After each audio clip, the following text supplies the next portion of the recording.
जिंदगी तो अपनी उंगली पर नचा कर देखिए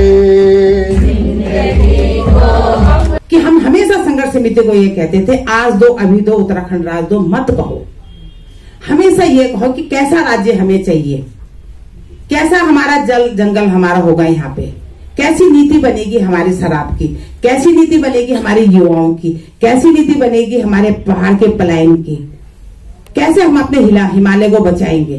इस पे हम तो कुछ असामाजिक तत्व तो हमारे बीच पे थे। नंबर ऑफ डेथ कितनी होती त्रिलोचन जी, इसका कोई भी गिनती नहीं कर सकता था। दुकानें जल रही थी, बसें जल रही थी। जिस बस से मैं था उस बस में एक लड़का आकर उस बस की टंकी को फोड़ने की कोशिश करता है। लोगों के, अधिकांश लोगों के, कहिए सारे लोगों के तो नहीं हो सकते, लेकिन अधिकांश लोगों के जो अपने अपने अनुभव हैं उन सबको सुना जाए, उनको इकट्ठा किया जाए। तो ऐसा करके अपने अपने बिंदियां निकालो, इनके माथे पे चिपकाओ, इनको अपने शॉल उड़ा दे दो, इनको पीछे कर दो। अभी आपने जिन लोगों को सुना वे उत्तराखंड आंदोलनकारी हैं। सुना आपने रामपुर तिराहे पर किस तरह से अविवाहित लड़कियों को दरिंदे पुलिस वालों से बचाने का प्रयास किया गया। साथ की महिलाओं ने उनके माथे पर बिंदी चिपका दी और उन्हें शॉल ओढ़ाकर ढक दिया ताकि उनकी आबरू बचाई जा सके। इस तरह के तमाम कष्टों से मिला है ये राज्य उत्तराखंड, और आज यहां कॉमेडी हो रही है। पहाड़ी में दो वाक्य बोलकर लोगों को बरगलाया जा रहा है।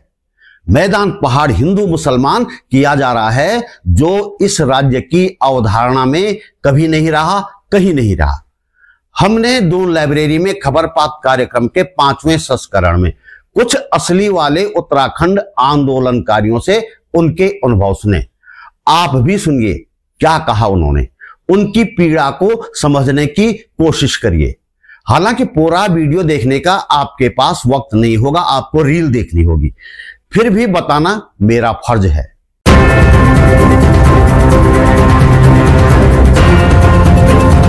नमस्कार, बात बोलेगी चैनल पर आपका स्वागत। मेरा नाम है त्रिलोचन भट्ट और मैं करता हूं जन सरोकारों की बात। बात बोलेगी चैनल नहीं, एक आंदोलन है, एक ऐसा आंदोलन जो घोर आर्थिक संकट के बावजूद दृढ़ता से चलाया जा रहा है। इस आंदोलन को आपके सहयोग की सख्त आवश्यकता है। 1-2 अक्टूबर 1994 की रात उत्तराखंड के लोग अलग राज्य की मांग को लेकर दिल्ली कूच कर रहे थे। मुजफ्फरनगर के रामपुर तिराहे पर क्या हुआ था, सुनिए इस घटना की चश्मदीद गवाह उषा भट्ट जी को और जानिए किस तरह से अविवाहित लड़कियों को दरिंदों से बचाने की कोशिश की थी उन्होंने। अब जब हम चले जनपद चमोली से 26 महिलाओं को लेकर के, जिसमें 14 कर्मचारी थी, 3 छात्राएं थी और बाकी हाउसवाइफ, ग्रामीण भी थी, शहरी भी थी। बड़े उत्साह से आंदोलन, किसी को यह परवाह नहीं थी कि क्या होगा, यह कोई परवाह नहीं थी। पहुंचते हैं, जगह जगह अड्डे बने हुए थे कि यहां पर रुकेंगे, यहां पर रुकेंगे, यहां पर रुकेंगे।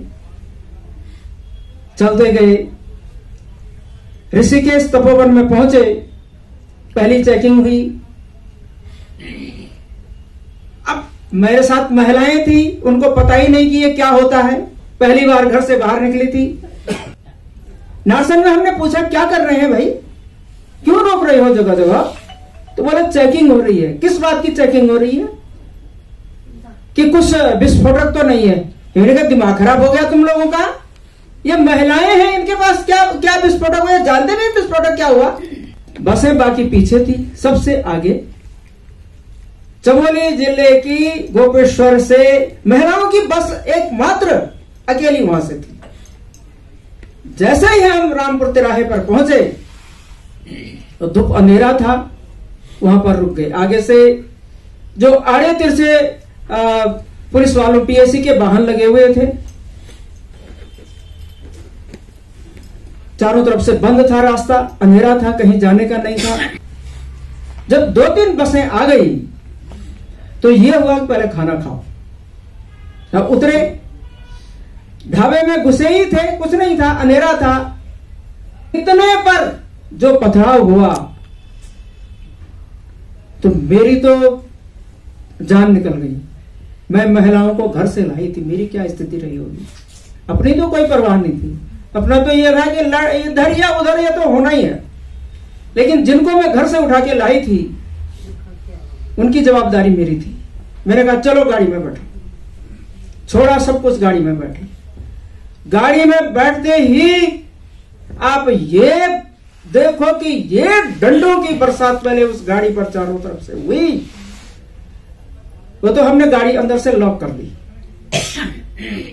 चारों तरफ के शीशे तोड़ दिए गए, चिल्लाहट मच गई। अब जब चिल्लाना हो गया, शुरू हो गया, तब तक बहुत सारी गाड़ियां आ गई थी। लेकिन अब देखिए ना, होता ही है, आंदोलन है, अनुभव है। अगर सारे लोग एक साथ घुस जाते तो शायद कुछ हो जाता, लेकिन सबने गाड़ियां, सारी गाड़ियां बैक कर दी, पीछे से ही भाग गई। वहां पर 17 गाड़ियां जिनके सवारी नीचे उतरे थी, याद है मुझे, 17 गाड़ियां थी और एक छोटी कार थी लाल रंग की। जब आगे उन्होंने बात की कि भाई हमें जाने दो, हम तो, हमारे पास कुछ नहीं है भाई, हम आंदोलन में जा रहे हैं, तो बिल्कुल नहीं जाने दिया गया। चारों ओर से, इधर एक साइड नहर थी, गन्ने के खेत थे, नहर थी, दूसरी ओर का मुझे पता नहीं क्या था, लेकिन हमें जाने नहीं दिया गया। अब जाए तो जाए कहां? गाड़ी के आगे के शीशे तोड़ दिए। अब जब शीशे तोड़ दिए, वहां से पुलिस वाले घुस गए अंदर। अब क्या स्थिति हमारी रही होगी, ये तो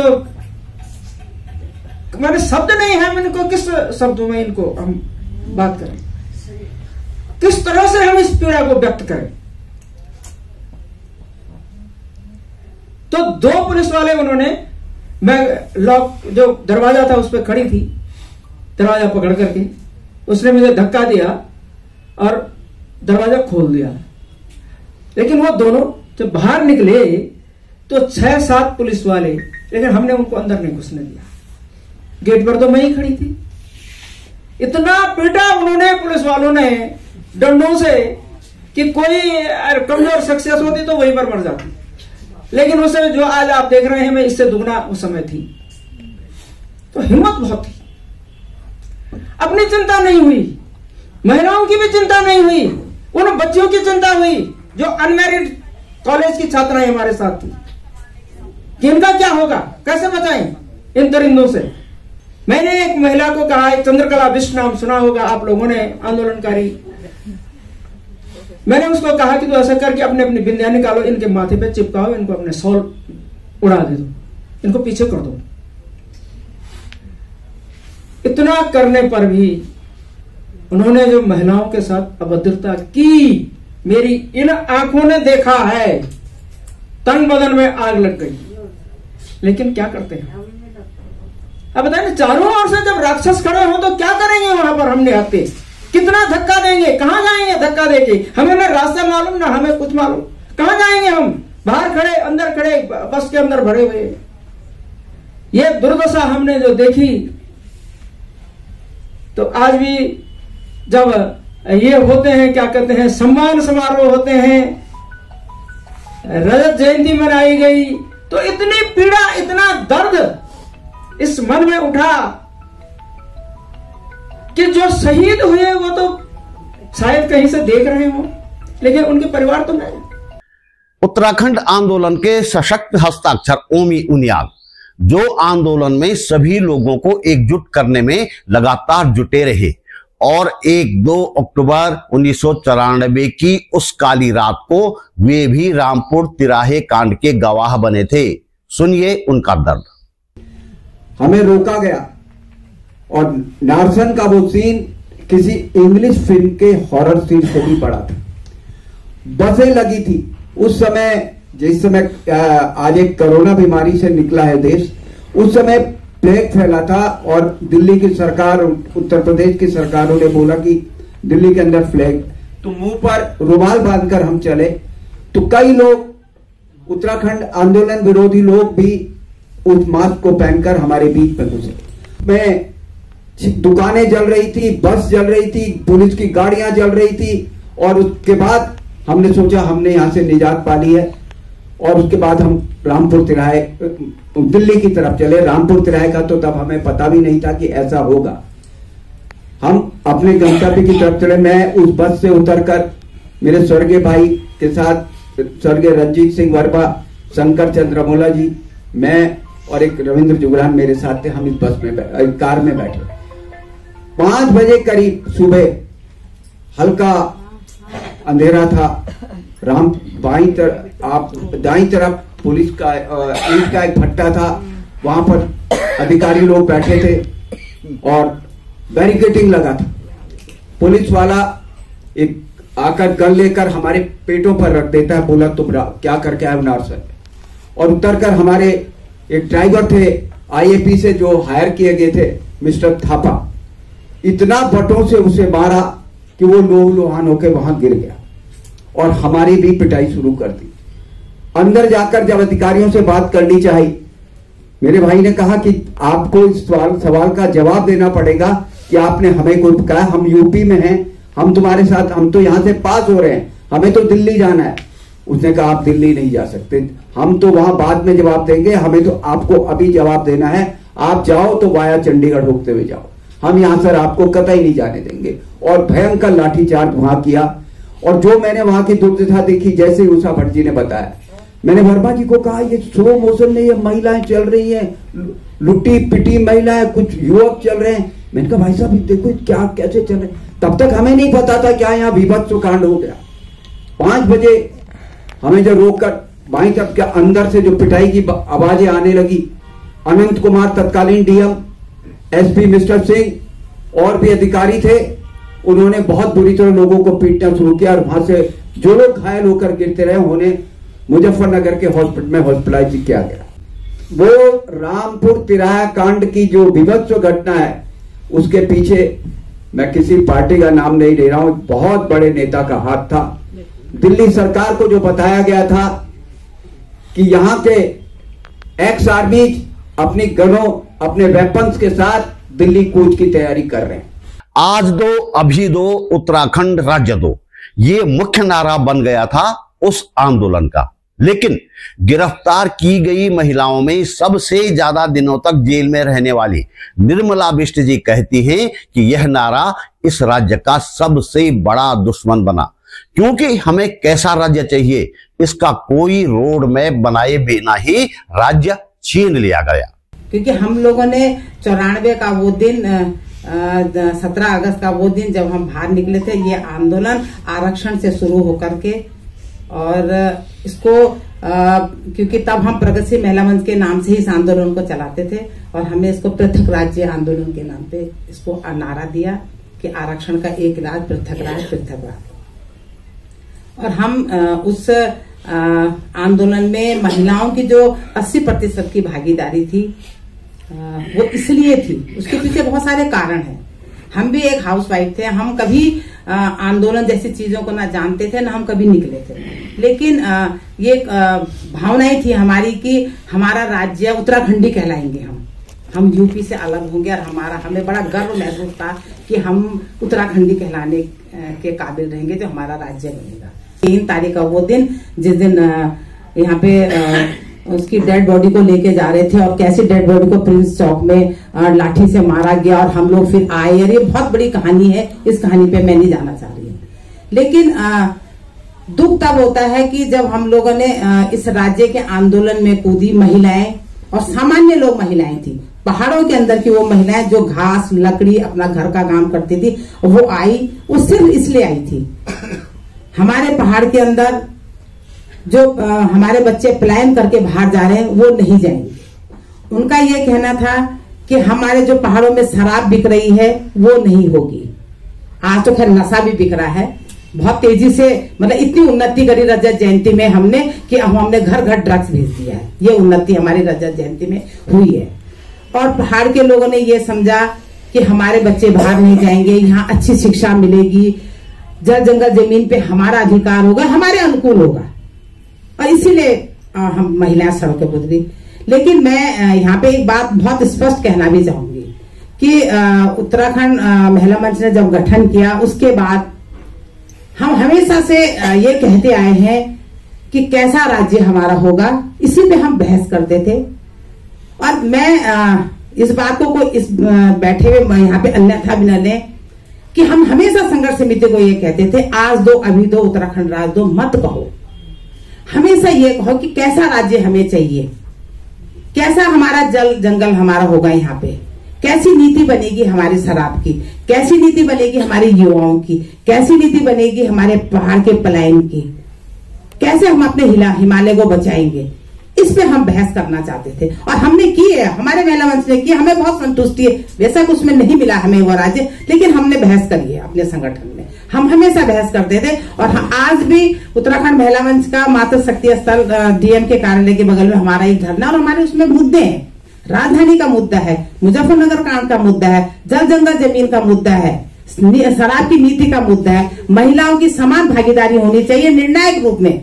ये नहीं कि जो चुनाव में हम जा रहे तो प्रधानमंत्री हमारा काम करेगा। हम कहते थे कि जो भी सिस्टम है उसमें हमारी निर्णायक भूमि होनी चाहिए, हमसे पूछा जाना चाहिए। सतीश धौलाखंडी जो आंदोलन के समय भी सड़कों पर जनगीत गा रहे थे, आज भी गा रहे हैं। उन्होंने कहा कि जब आंदोलनकारी थक जाते थे तो सांस्कृतिक मोर्चा उनमें नया जोश भरता था। आंदोलन के दौर में गाए जाने वाले कुछ गीत भी सतीश धौलाखंडी ने सुनाए। सुनील कैंथोला जी मुझे लेकर के गढ़वाल सभा में एक बहुत बड़ी मीटिंग जो है वहाँ सांस्कृतिक मोर्चा का गठन हुआ, और उसमें गजेंद्र वर्मा जी और आपका रोशन धसमाना जी, तमाम पूरी गढ़वाल सभा और तमाम जितने नाट्य दल हैं यहाँ के, युगांतर है और आपका ये आपका वर्मा जी वगैरह का था जो वातायन है, कारवां है, तो टुकलान जी, ये सारे के सारे मिलकर के इन लोगों ने एक बैठक वहाँ करी, और वहाँ पर इस तरह के जो राइटरों से भी मेरा परिचय उसमें हुआ। जिंदगी को अपनी उंगली पर नचा कर देखिए, जिंदगी को अपनी उंगली पर नचा कर देखिए, गा रहे हैं गीत जो औरों की खातिर आज भी, गा रहे हैं गीत जो औरों की खातिर आज भी, गा रहे हैं गीत जो औरों की खातिर आज भी, आप भी उनके सुरों में सुर मिला कर देखिए, आप भी